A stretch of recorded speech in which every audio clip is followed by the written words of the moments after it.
The story begins in the year 11,266 according to the Elven calendar, 10,753 according to the human calendar in the south of the continent of Celtis, when a dishonorable battle began in the kingdom of Isaac.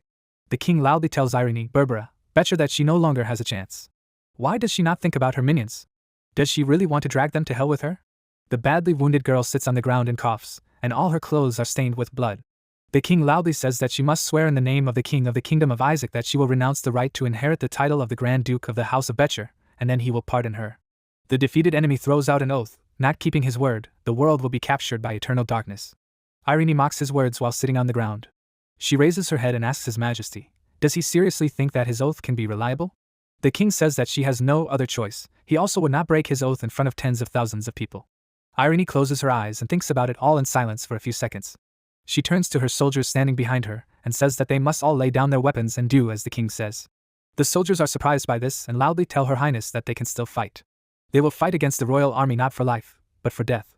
Irene leans on her weapon with shaking hands and says that the result is already clear, there is no need to sacrifice lives. They came to the battlefield to fulfill the oath given to the Betcher family. From now on she releases them from this oath. They must lay down their weapons. All the soldiers were stunned by her decision and looked at her silently for a few seconds. Even though they were unhappy with this decision, they still listened to her and threw their weapons on the ground. Irene says with a smile that she is grateful to them all for being with her until now. From now on she will be the one to fight. Despite all her wounds, she stood up, raised her sword and tells His Majesty that she is very sorry. Her homeland is behind her, and she cannot retreat no matter what. This is the honor of the Betcher family. The soldiers were very surprised by this and worriedly ask what she is going to do. She must stop. Irene rushes to the attack and says loudly that she will fight until the end of her days.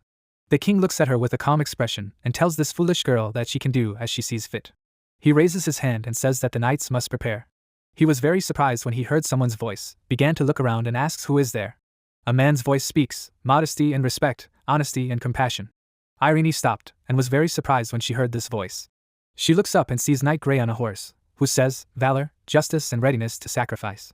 She thinks that there are still those who are not afraid of life and death to keep their oath. He starts to take out his sword and is about to say something, until more knights come up to him. The soldiers look at him with surprise and say that this is the legendary Knight Grey, who is equal to 100 knights. It is only a dozen knights, but they have tens of thousands of people on their side. Grey points his sword at the enemy army, says his name and says that he, who once swore an oath to be faithful to Irene Betcher. All those who are her enemies become enemies to him, all those who harm her will catch his wrath. He will fight for her honor until his last breath. He and his army ride towards the enemy and loudly tell the Knights of the Silver Moon that they must go on the attack. Some time ago, in the southern part of the continent of Celtis, in the idle and calm port of Xianyu, an unearthly monster appeared, which broke the silence of this place. Several soldiers are walking along the street of the city and